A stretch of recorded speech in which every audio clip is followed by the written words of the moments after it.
Les chercheurs de Rochester ont fait une découverte exceptionnelle.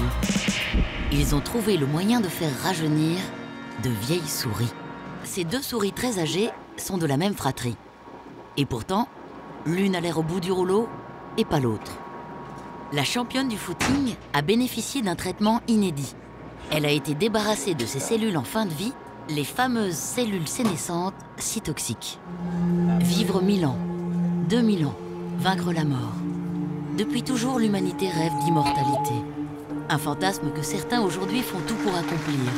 Un business sur lequel les géants de la Silicon Valley veulent mettre la main. Les gens vont vivre éternellement. C'est la plus grande révolution que nous avons connue.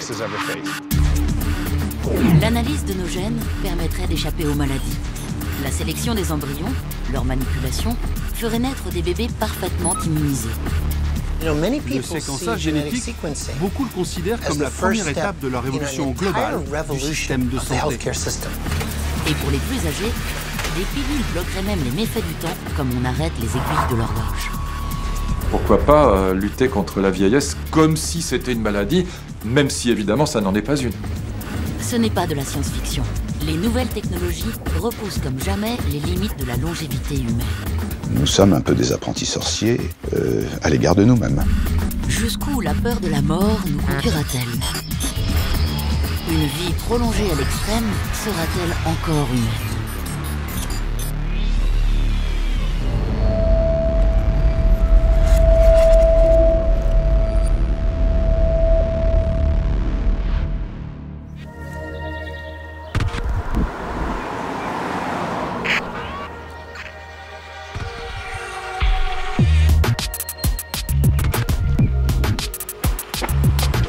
À 42 ans, Zoltan est un homme qui a l'intention de vivre éternellement. Il est le représentant du parti transhumaniste, un mouvement qui réunit ceux qui croient que la science va vaincre la mort.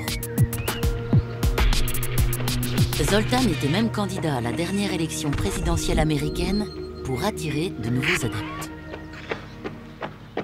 Il n'y a aucune raison que je meure, sauf si quelque chose de terrible m'arrive. Je ne pense pas que je vais mourir. Si vous avez moins de 50 ans aujourd'hui, que vous êtes en bonne santé et que vous pouvez tenir encore 20 ans, vous aurez presque 100% de chances d'atteindre l'immortalité. Zoltan mise sur une nouvelle médecine, la médecine personnalisée.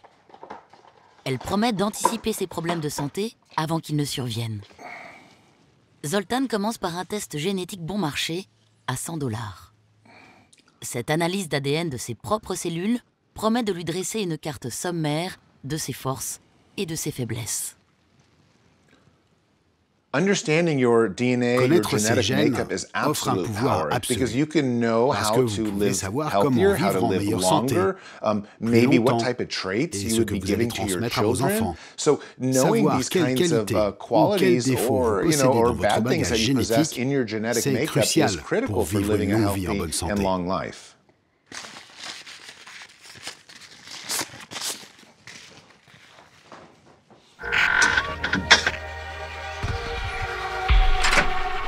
Dans l'enveloppe, des cellules de Zoltan. Et dans chaque cellule, 23 paires de chromosomes contenant son ADN hérité de son père et de sa mère. L'ADN porte plus de 20 000 gènes, dont certains peuvent prédisposer à des maladies. Décrypter ce génome, c'est donc connaître le risque de tomber malade. Et connaître ce risque, c'est pouvoir le réduire en prenant des mesures de précaution. Il y a plusieurs maladies pour lesquelles les analyses génétiques nous donnent déjà des informations très précoces. Cela nous aide à les traiter ou à les éviter avant même de les avoir.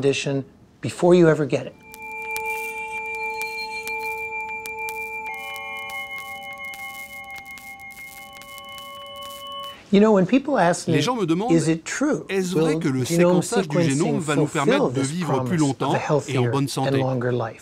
Ma réponse est non et oui. Non, parce que ça n'a pas encore été démontré.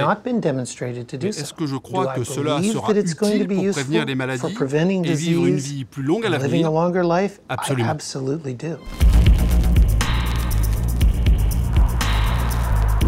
Un mois plus tard, Zoltan découvre les résultats. Une liste de chiffres. Un portrait très partiel de son identité génétique. Je possède plus que la moyenne des gènes de l'endurance. C'est bon pour les coureurs à pied et les cyclistes. Les gens comme moi transforment les graisses de l'alimentation moins bien que les autres.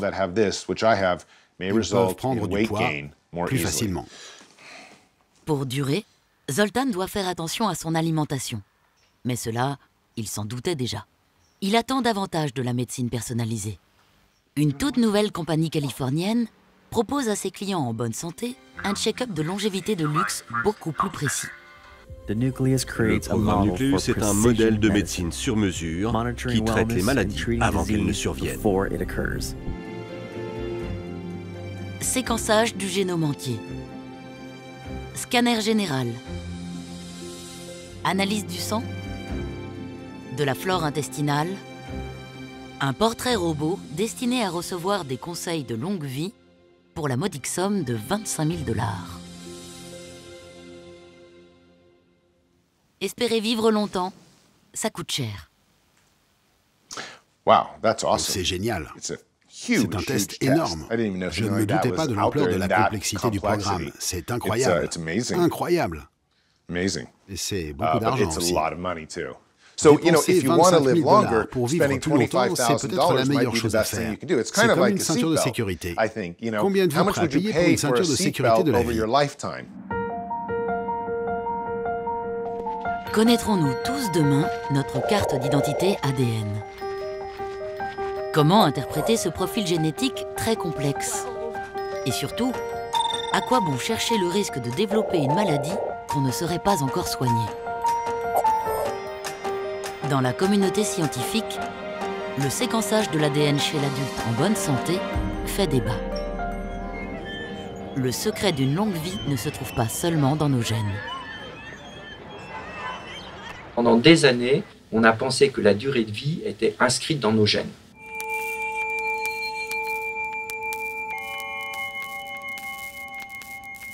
Et que donc l'homme devait vivre 70 ans ou 100 ans.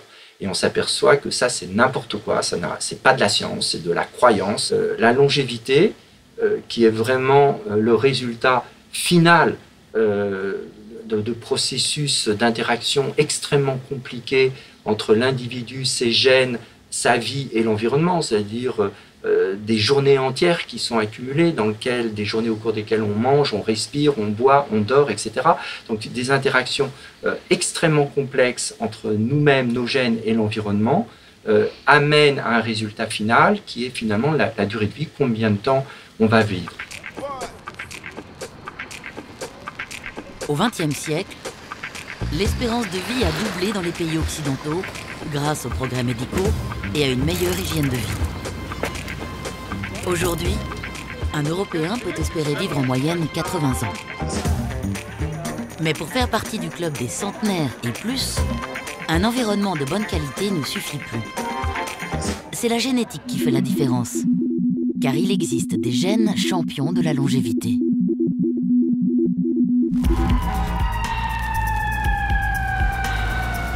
L'incroyable découverte a été faite dans le Bronx, à New York, où un médecin israélien a identifié une communauté de juifs centenaires en pleine forme. Nir Barzilai, spécialiste du vieillissement, a étudié ces 500 super seniors. Voici Lily, écrivaine, 100 ans et toujours aussi pimpante. Nir Barzilai a passé au crible le mode de vie et aussi les gènes de cette communauté inoxydable. Est-ce qu'ils ont fait tout ce que leur médecin leur a dit de faire? Est-ce qu'ils ont été minces durant toute leur vie? Est-ce qu'ils étaient non-fumeurs? Est-ce qu'ils faisaient de l'exercice régulièrement? Eh bien, la réponse est non. Quasiment 50% d'entre eux étaient en surpoids ou obèses. 60% des hommes et 30% des femmes fumaient depuis longtemps. dont une dame décédée à 110 ans qui fumait depuis 95 ans. Donc, dans ce groupe, ils n'ont rien changé de particulier à leur environnement. C'est ce qui a vraiment renforcé notre conviction qu'il y avait quelque chose dans leur gènes. En décryptant l'ADN de ces centenaires, le chercheur a découvert la présence de 2 gènes mutants. Des mutations bénéfiques qui protègent le cœur. Et un cœur en meilleure santé, c'est un cerveau plus performant.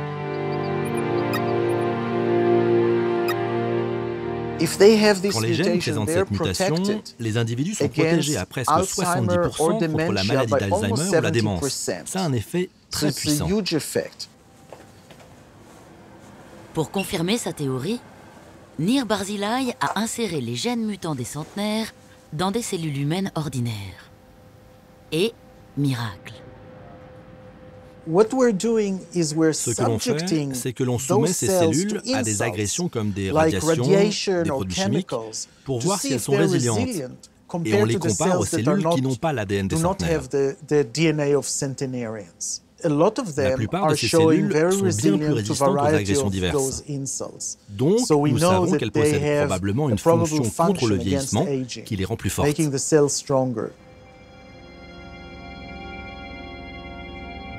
L'être humain le plus âgé au monde demeure à ce jour la Française Jeanne Calment, décédée à 122 ans, 5 mois et 14 jours.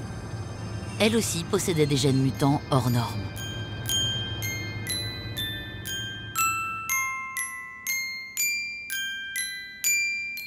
Dès notre conception, nous tirons notre lot de gènes, bons et mauvais. Connaître ce tirage à la naissance réduirait-il les risques de développer plus tard des maladies?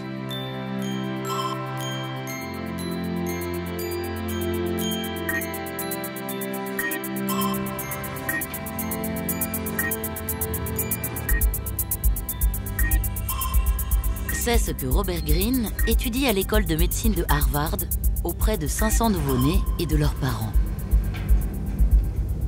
Des parents qui ont accepté le séquençage complet du génome de leur bébé.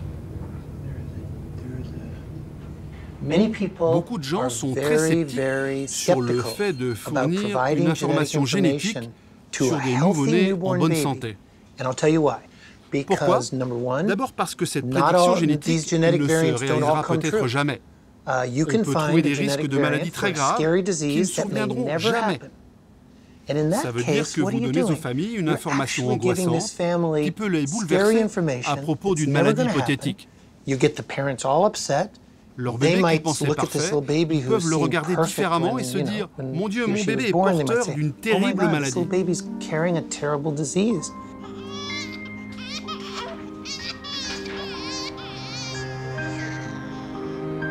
Le bébé du futur aura-t-il son profil génétique épinglé à son couffin? Qui sera mis au courant des risques potentiels de maladie? La famille? Les assurances? Les futurs employeurs? Vous pouvez générer une gigantesque anxiété, une grande douleur au sein des familles en leur donnant une information sur des risques qui en fait ne sont pas certains de survenir. Il y a un autre point de controverse, c'est que vous pouvez entraîner les familles dans un parcours médical inutile qui peut coûter beaucoup d'argent et même provoquer de la souffrance.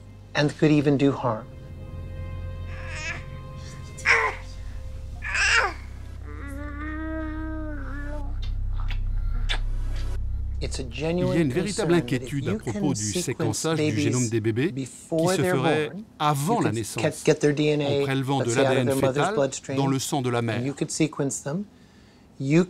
qu'on pourrait imaginer que des mères mettraient fin à leur grossesse à cause de caractéristiques génétiques qu'elles ne veulent pas voir chez leur enfant.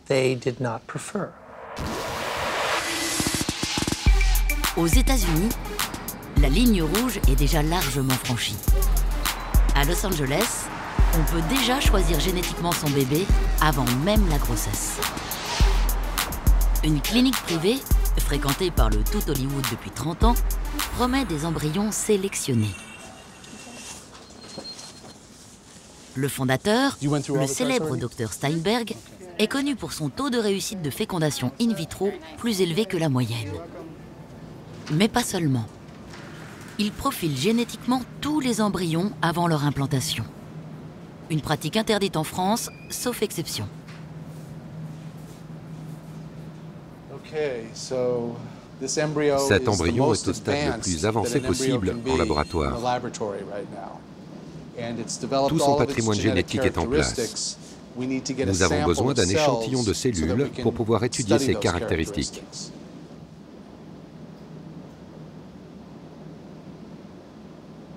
Cet examen va détecter les risques de maladies génétiques. La chorée de Huntington, la maladie de Tay-Sachs, la dystrophie musculaire, la drépanocytose, la thalassémie, l'albinisme, ce sont des maladies d'un seul gène. On doit donc être sûr que les chromosomes sont bien là, puis aussi que les briques élémentaires sur les chromosomes sont dans le bon ordre. Car si vous inversez deux briques, vous avez une maladie. Si on peut formuler des diagnostics à l'état embryonnaire, on va supprimer par exemple la trisomie, mais pourquoi est-ce que on supprimerait pas le bec de lièvre?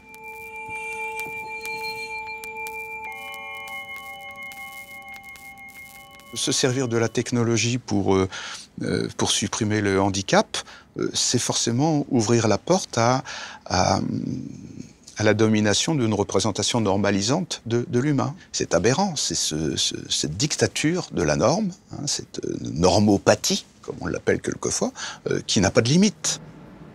Sélectionner des embryons pour éviter des maladies graves, le Dr Steinberg le fait déjà. Mais il ne s'arrête pas là. Il propose des bébés à la carte. Le prix, plus de 15 000 €. Nous recevons beaucoup de parents stériles, mais la plupart de ceux qui viennent choisir un garçon ou une fille ne sont pas stériles. Et ils fournissent beaucoup d'embryons. Nous, on demande aux parents, que désirez-vous? Vous voulez un garçon? On leur donne un garçon. Vous voulez une fille? On leur donne une fille. 10 000 cas ont été traités ici, sans aucune erreur.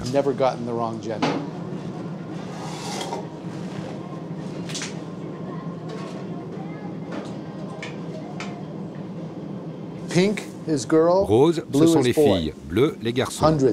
Des centaines de chaque. Pour le futur. Parfois, ils viennent et prennent une fille et disent « Nous reviendrons dans 2 ans si on veut un garçon ». Ils sont là.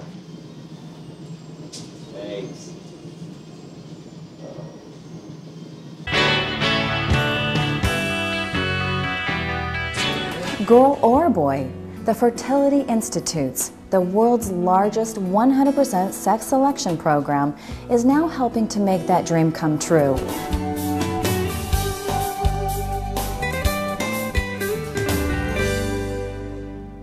Le Dr Steinberg est prêt à tout pour satisfaire sa clientèle. Sa seule limite, c'est ce que permet la loi. Nous recevons des centaines d'emails chaque jour du monde entier de parents qui sont prêts à designer leur bébé. Si nous connaissons les gènes, nous pouvons choisir. Par exemple, la couleur des yeux. On le fait de manière très limitée car c'est très cher et très complexe. Les gens viennent et disent « Je veux des yeux bleus ». Mais il y a 7 nuances de bleu. Donc, on doit leur dire quel bleu vous voulez, car chacun correspond à un gène différent. Nous serons bientôt capables de sélectionner la couleur des cheveux, la couleur de la peau, la musculature, le ton de la voix, la capacité d'entendre très très bien, la capacité de sentir très très bien. Tous ces traits vont être identifiés génétiquement. Et dès qu'ils seront identifiés, nous serons capables de les sélectionner.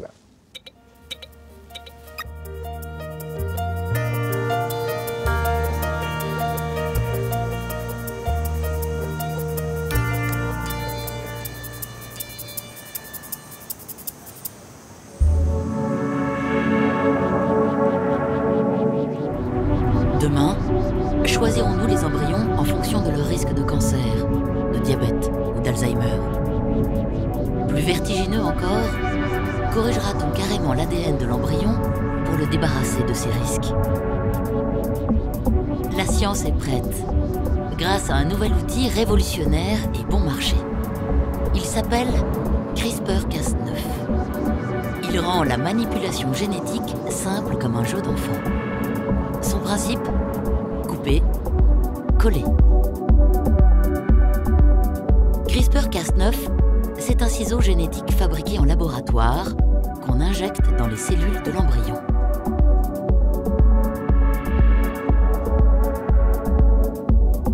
Il se fixe alors sur l'ADN et coupe le brin ciblé pour le remplacer par un meilleur brin.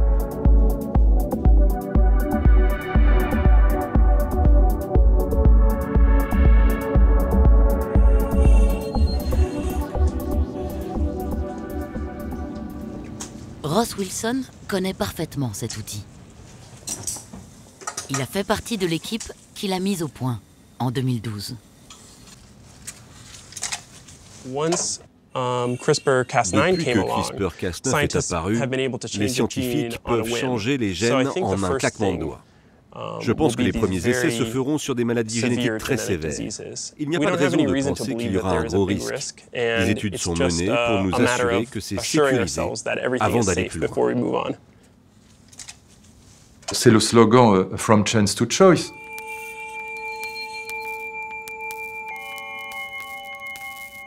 Passer au fond de cette inégalité génétique qui vous tombe dessus, vous avez un enfant qui a la mucoviscidose, qui a une trisomie 21, c'est pas de votre faute, ni de la sienne. Et donc, c'est pas du tout un eugénisme hitlérien, c'est exactement le contraire. Le projet, c'est si on peut, dans l'embryon, par exemple, corriger, je sais pas moi, la chorée d'Huntington, qui ne le fera pas? Tout le monde le fera. Et si par exemple, des grands croyants disent « mais non, la vie elle est sacrée, il ne faut pas modifier l'embryon, c'est affreux, on va vers le transhumanisme ». S'ils ne le font pas, moi je vous garantis que les enfants le leur reprocheront. Mais aller au-delà, c'est-à-dire faire des changements génétiques qui correspondraient à une augmentation de l'homme, c'est une question beaucoup plus épineuse. Les industries privées peuvent pratiquer la manipulation génétique sur les embryons si elles le souhaitent. Et dans d'autres pays, il n'y a pas de réglementation en la matière. Aujourd'hui, cela se pratique peut-être même déjà.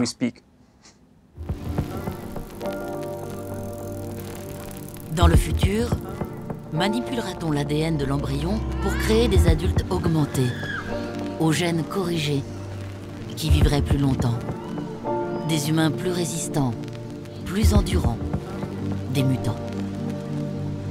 Mais modifier les gènes d'un individu, c'est aussi les transmettre à sa descendance. C'est donc prendre le risque de changer l'espèce. Brutalement dit, si les transhumanistes veulent en finir avec l'humain en nous, avec la naissance, avec la vieillesse, avec la douleur, avec la mort, etc., je considère que l'espèce humaine est en danger. Zoltan, le porte-parole du transhumanisme, fait campagne pour convaincre les Américains de soutenir la recherche contre le vieillissement. Pour lui, la guerre contre la mort est déclarée.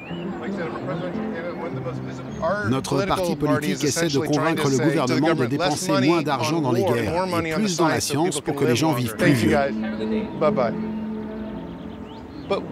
Les gens ne savent rien de la science de l'extension de la vie, ni qu'ils pourraient potentiellement vivre indéfiniment. Moi, j'essaie de leur faire prendre conscience de ça. Si je devais faire la guerre pour créer un monde où les gens vivraient éternellement, je le ferais, car la mort nous menace tous. Nous sommes déjà en guerre. Combattre la mort, ça commence par améliorer notre environnement. Chaque jour, le corps est agressé.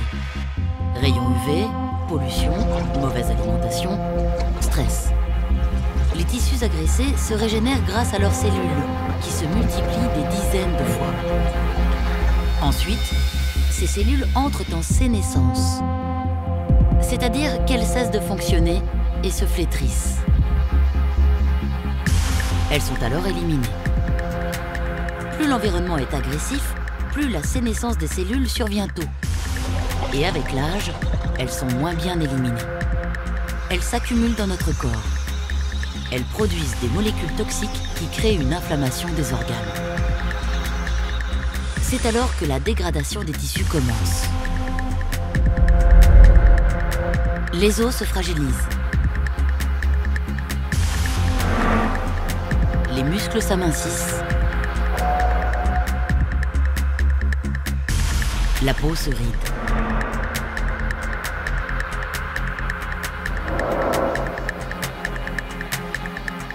Le corps et le cerveau s'affaiblissent jusqu'à la mort.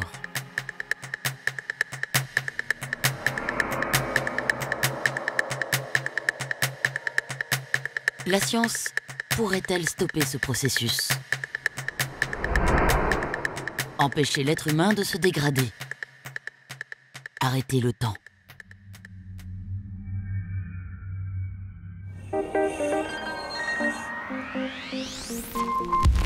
Cette prouesse, l'un des meilleurs généticiens français l'a accomplie en défiant les lois de la biologie.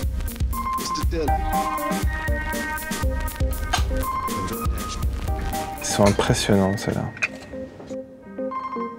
Hugo Aguilagnou élève des vers de laboratoire qui, normalement, ne vivent pas plus de 18 jours. Des nématodes qui ont 2 ou 3 jours. En termes humains, ça correspondrait à des individus d'une vingtaine d'années. Donc on voit qu'ils sont jeunes pour 2 raisons essentielles. D'abord, on les voit bouger, donc ils sont actifs. Et puis on voit qu'il y a beaucoup d'œufs sur la boîte, et ça, c'est le signe qu'ils sont fertiles. Hop. Donc ce ver-là a 13-14 jours. En termes humains, ça correspondrait à quelqu'un d'entre 70 et 80 ans, on va dire. Il bouge, mais avec beaucoup de difficultés. On voit bien que ses muscles sont dégradés. À son comportement, je peux vous dire qu'il en est à ses derniers 3-4 jours. On va prendre nos champions. Hein. Tac. Donc là, on a des vers dont on pourrait penser qu'ils ont 2 ou 3 jours, puisqu'ils ressemblent beaucoup au premier que je vous ai montré. Mais en fait, ces vers ont 80 jours. Ce serait l'équivalent d'un homme de 500 ans qui fait son footing, quoi. Pour réaliser cet exploit, le chercheur a changé l'environnement du ver. Il l'a stérilisé, puis l'a mis au régime sec, en réduisant au minimum son apport de nourriture. Une restriction alimentaire, ça augmente la vie de 25 à 30%, c'est-à-dire quand on vit 18 jours, on passe à 22-23 jours. Quand on touche la reproduction, on a une augmentation qui est à peu près du même ordre, c'est-à-dire on a des animaux qui vont vivre 25 jours, et là on a des animaux qui sont à 80 jours. Et ceux-là, là par contre, je peux vous dire qu'ils ne sont pas près de mourir. Ils peuvent vivre jusqu'à 150-200 jours. Et on a surtout un effet extrêmement puissant sur l'intégrité des tissus. On voit que pour bouger comme ça, il faut que vos muscles soient parfaitement fonctionnels. Ils sont cognitivement plus performants, ils sont physiquement plus performants, ils sont plus performants en tout en fait. Donc ça nous intrigue beaucoup évidemment parce qu'on se dit que si on arrive à comprendre ce qui se passe moléculairement chez ces animaux et qu'on arrive à récapituler ne serait-ce qu'en petite proportion ce qu'on voit là chez un homme, on arriverait certainement à améliorer les qualités du vieillissement. Pour Hugo, pas question de stériliser l'être humain ni de l'affamer pour l'empêcher de vieillir. Il cherche donc à identifier des molécules qui auraient le même effet. Un ver affamé est en situation d'urgence. Il envoie un signal à ses organes reproducteurs pour qu'ils cessent de fonctionner. Ceux-ci envoient à leur tour un signal au reste du corps pour qu'il stoppe son vieillissement. Une pause en attendant des jours meilleurs. Hugo est en train d'identifier ce deuxième signal. Si on l'envoie à un ver normalement nourri, on trompe son organisme qui se met en pause et cesse de vieillir. Demain, pour rester jeune, l'humain avalera peut-être une pilule imitant ce principe. Est-ce qu'on peut arriver à faire vivre un homme 500 ans, 1000 ans? Pour l'instant, c'est sûr que non. Dans le futur, c'est très difficile de le projeter. Après, étant donné qu'on le fait chez l'animal, il n'y a pas de raison de penser que ce ne sera pas possible chez l'homme. Ce qu'on sait, c'est qu'aujourd'hui, dans l'état actuel des connaissances, on n'a pas cette capacité. Et si jamais elle venait à être envisageable, je pense qu'il faudrait bien réfléchir avant de se lancer dans une aventure comme ça. Imaginons les JO du futur. Des seniors en pleine forme, sans perte musculaire ni osseuse, avec de l'énergie à revendre. Le tout grâce à des traitements anti-âge. Ce quatrième âge doré aurait enfin toute sa place dans nos sociétés, pour lesquelles la vieillesse est une malédiction. Il ne faut pas simplement s'arracher à la fascination qu'exercent les technologies. Il faut, à mes yeux, d'abord commencer par se réconcilier avec l'humain et avec ce que nous sommes. Se réconcilier avec la vieillesse. Est-ce que nos sociétés sont capables de se réconcilier avec la vieillesse? Les sociétés traditionnelles ont souvent une proximité avec les vieux qui est non seulement touchante, mais qui est structurante, importante. Nous sommes, les sociétés modernes, des gens qui considèrent que les vieux sont à jeter. Si on était capable de se réconcilier avec cet aspect de notre humanité, la fragilité du vieillard, peut-être qu'on regarderait les technologies différemment, et on ne les inféoderait pas à des impératifs productivistes et concurrentiels.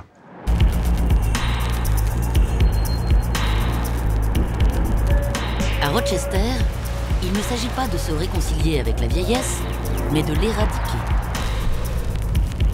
Dans cette ville-hôpital, la Mayo Clinic est classée au premier rang du pays pour la qualité de son travail. Les chercheurs de Rochester ont fait une découverte exceptionnelle.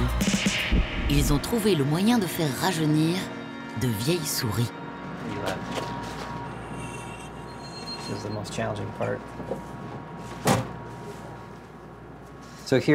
Voici une souris âgée typique qui a environ 24 mois, soit 70-80 ans en équivalent humain.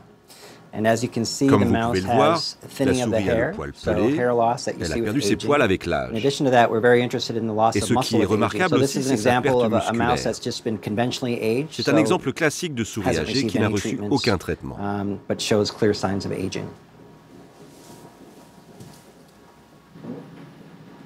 Celle-ci a 24 mois aussi. C'est la sœur de l'autre souris que je viens de vous montrer. Mais cette souris a un aspect très différent. Elle a l'air plus en forme, plus jeune, elle a une peau en meilleur état et une graisse de meilleure qualité.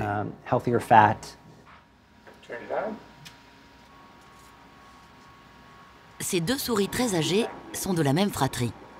Et pourtant, l'une a l'air au bout du rouleau et pas l'autre. La championne du footing a bénéficié d'un traitement inédit. Elle a été débarrassée de ses cellules en fin de vie, les fameuses cellules sénescentes si toxiques. Cette souris a été traitée avec un médicament qui élimine les cellules sénescentes du corps. Vous pouvez voir que simplement en éliminant ces cellules, on obtient beaucoup de résultats. Les médicaments utilisés par la Mayo Clinic poussent les cellules sénescentes au suicide. Un vrai nettoyage de printemps, apparemment sans effet secondaire. La recherche est-elle en train de découvrir les molécules qui ralentissent le temps, voire qui le remontent?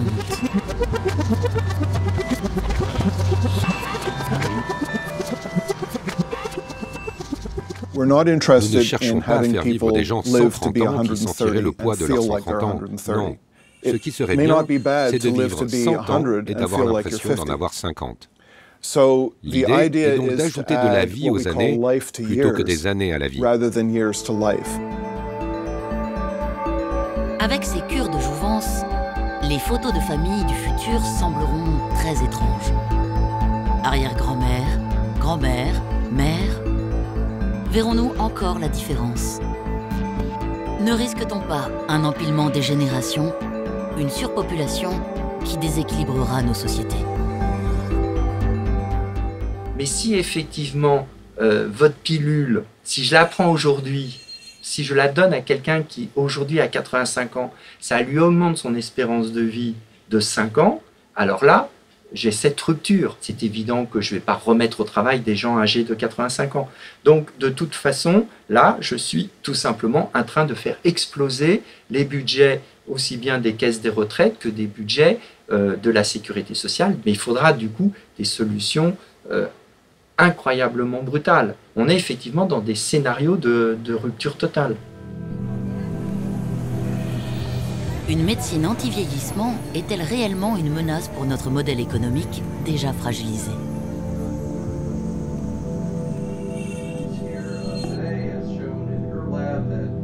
Devant un parterre de scientifiques, Nir Barzilai, le spécialiste des centenaires du Bronx, pense tout le contraire.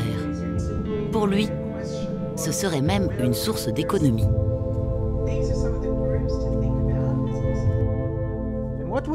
Nous avons montré qu'il y a une contraction de la période de morbidité chez les centenaires. Ils mettent moins de temps à mourir. Si l'on compare les coûts des 2 dernières années de vie entre celui qui meurt à 70 ans et celui qui meurt à 100 ans, mourir à 100 ans coûte 30% moins cher.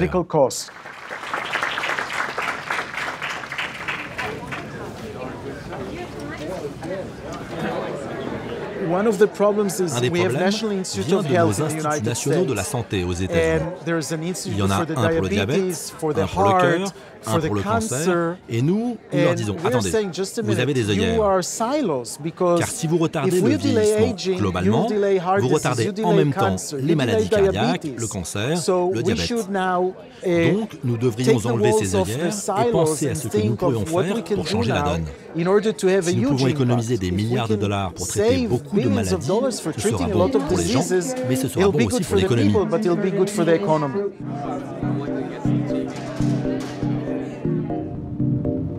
Prochain objectif du chercheur, convaincre les industriels et les autorités sanitaires qu'un seul et même médicament peut repousser toutes les maladies dues à l'âge.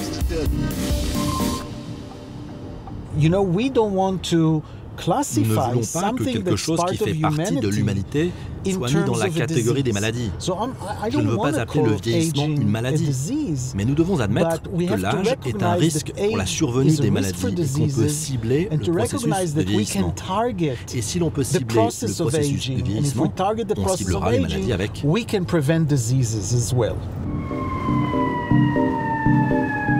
Voici, pour le chercheur new-yorkais, le premier médicament anti-vieillissement de l'histoire, la metformine. Une molécule déjà bien connue, prescrite jusque-là aux patients diabétiques. La metformine est un médicament utilisé depuis 60 ans. Il est sans danger, il est générique, il est très bon marché. En un sens, c'est un médicament miracle et il cible le vieillissement. Dans un essai clinique contrôlé, les patients diabétiques qui étaient sous metformine ont eu beaucoup moins de maladies cardiovasculaires, moins de cancers, que les patients aimants. Le résultat, c'est que les gens diabétiques sous metformine ont moins de décès que les gens sains non diabétiques, donc ni malades, ni en surpoids. La metformine augmente la durée de vie des personnes malades. Nir Barzilai doit maintenant prouver qu'elle produit le même effet sur des personnes en bonne santé. Le chercheur s'apprête à lancer une étude sur 3000 Américains du 3e âge. Pour moi, la longévité n'est qu'un effet secondaire. Quand on dira « voici un médicament pour être en bonne santé », il y aura un effet secondaire, c'est que vous pourrez vivre plus longtemps. Mon médecin a commencé à m'en prescrire et ça me fait beaucoup de bien.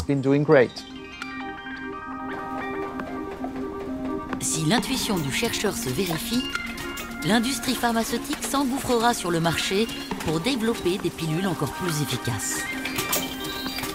Dans la Silicon Valley, les GAFA, Google, Apple, Facebook, Amazon sont déjà sur le coup avec près d'1 milliard d'euros investis dans des startups ou des bourses de recherche. Au premier rang, Calico, la filiale biotechnologie de Google qui veut carrément tuer la mort. Zoltan, le représentant du parti transhumaniste, poursuit le même objectif et il compte bien sur les GAFA pour y parvenir. La Silicon Valley est au cœur de tout ça. De partout dans le monde, on vient dans la Silicon Valley pour vivre plus longtemps et vaincre la mort. Google est une compagnie transhumaniste et beaucoup de ses employés sont transhumanistes, comme ses fondateurs. C'est très important que de grosses sociétés poussent en avant les technologies transhumanistes. Vivre indéfiniment, c'est une question d'argent. Si nous pouvons injecter de l'argent dans la recherche, les scientifiques pourront nous faire vivre éternellement. En attendant, Zoltan fait avancer la cause. Il participe aujourd'hui au premier congrès transhumaniste consacré à l'extension de la vie. C'est aussi un supermarché de remèdes miracles pour repousser la mort. Mais en coulisses, dans le plus grand secret, ce sont les GAFA qui préparent la vraie révolution médicale. Des laboratoires high-tech, des chercheurs d'excellence triés sur le volet, un marché prometteur à conquérir. Une fièvre mercantile, certainement pas philosophique. Quel est le but de l'opération philosophique? À quoi ça sert? Demandez à un stoïcien, un épicurien, vous direz ça sert à rien. Ce qui compte, c'est l'intensité de la vie, c'est l'instant présent. Mais une vie de 80 ans n'est pas meilleure qu'une vie de 60. Non, ce que les transhumanistes ont en tête, et je trouve que le projet à nouveau n'est pas idiot, c'est de fabriquer une humanité qui soit jeune et vieille à la fois.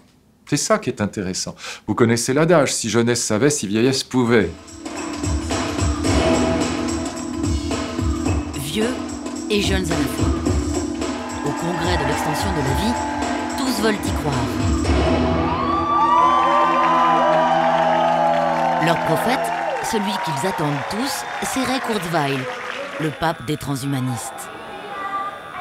Gourou de la Silicon Valley, recruté à prix d'or par Google, il ne s'exprime publiquement que par vidéo. Ce technoprophète annonce pour 2045 l'émergence d'une intelligence mi-homme, mi-machine. Le seul moyen pour lui de rendre l'immortalité supportable. Est-ce que cela ne va pas être ennuyeux de vivre des centaines, voire des milliers d'années à faire la même chose tous les jours? C'est l'un des plus gros défis de l'extension de la vie. Si l'on a une extension radicale de la vie, sans une extension radicale de l'esprit, eh bien nous allons connaître un ennui profond. Mais si nous pouvons enrichir notre esprit grâce à la réalité virtuelle, eh bien là, on ne s'ennuiera pas.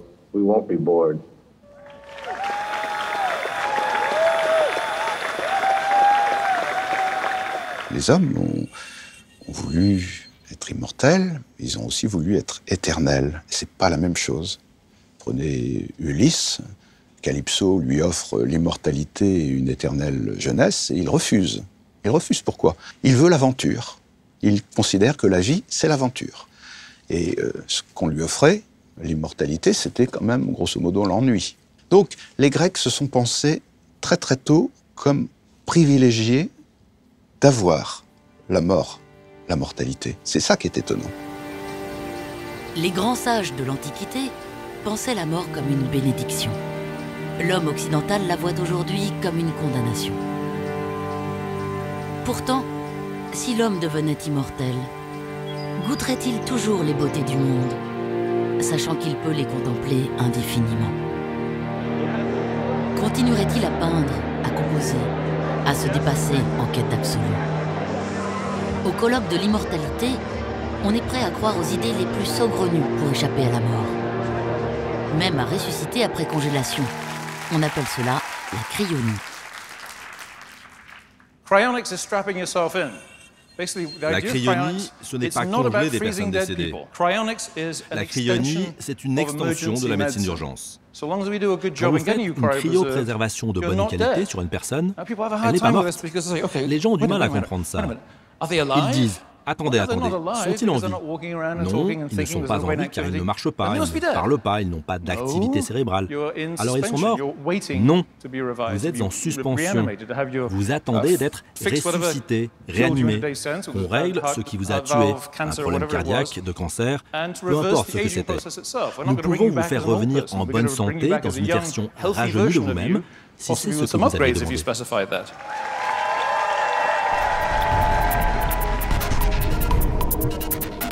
Voici ce que propose le président d'Alcor à 500 km de là, en Arizona. À peine le décès du client prononcé, l'équipe refroidit le corps. Puis, elle remplace le sang par un liquide qui empêche la formation de glace. Le défunt est ensuite plongé dans de l'azote liquide à moins 196 degrés. La cryogénisation du corps entier coûte près de 200 000 €. La tête seule, 80 000 €. La firme promet de réanimer le défunt quand la médecine aura progressé. Mais depuis sa création, il y a 45 ans, aucun des 148 patients cryonisés n'a encore été ressuscité. À l'université de Berkeley, ce passeport pour la vie éternelle fait largement sourire. La préservation est accomplie en ajoutant des produits chimiques qui sont eux-mêmes souvent toxiques. Le corps humain entier ne peut pas être cryopréservé en ajoutant des produits chimiques. Ça ne peut pas marcher.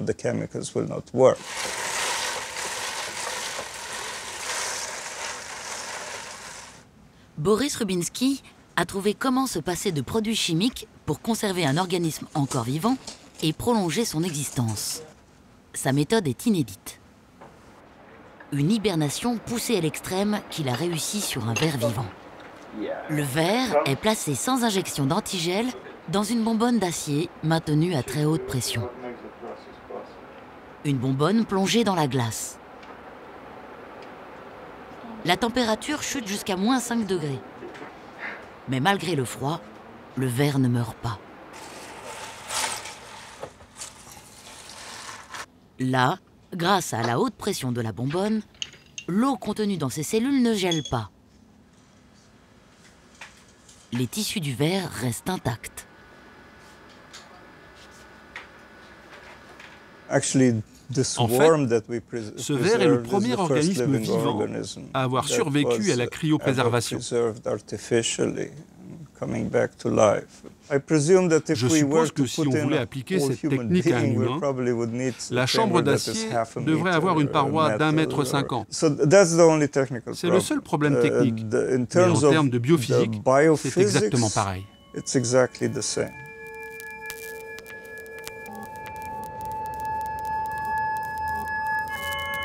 L'immortalité biologique n'est pas vraiment pour tout de suite. Préserver dans le froid un homme encore vivant ne le rend pas pour autant immortel. Les transhumanistes rêvent donc d'une autre immortalité, numérique celle-là.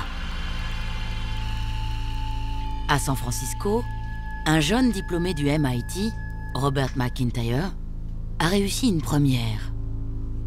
Il a conservé intact un cerveau de lapin avec ses milliards de connexions neuronales, les synapses.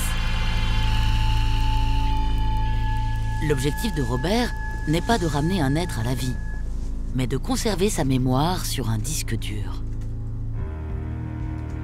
C'est la première étape d'une immortalité numérique.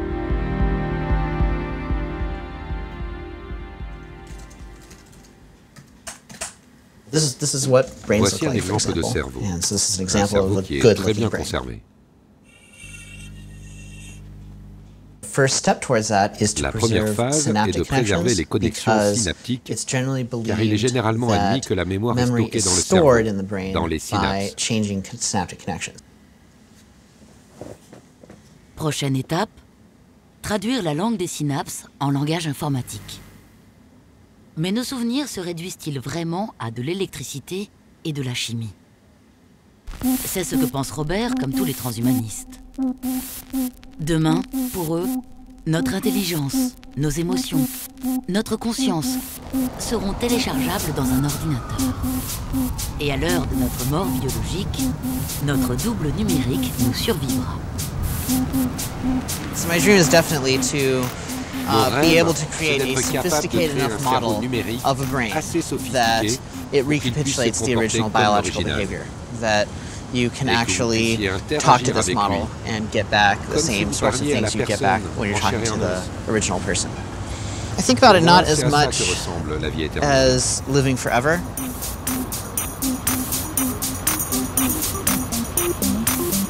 Notre immortalité sera-t-elle numérique?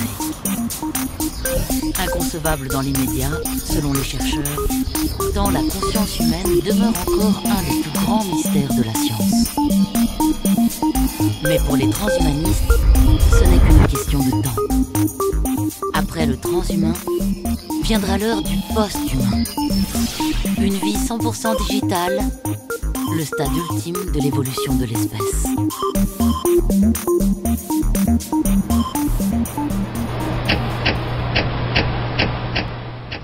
Il voudrait placer l'intelligence dans un support qui ne soit plus biologique et donc qui puisse être immortel. Je n'y crois pas, mais eux y croient très fort.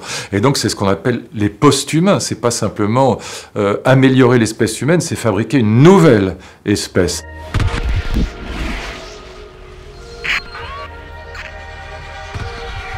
Les transhumanistes n'hésitent pas aux apprentis sorciers. La course à l'immortalité ne menace-t-elle pas de disparition notre humanité même? Loin de ces scénarios inquiétants, la science nous promet une vieillesse plus heureuse, une fin de vie en meilleure santé. Et peut-être un monde où fêter ses 200 ans marquera l'entrée dans la fleur de l'âge.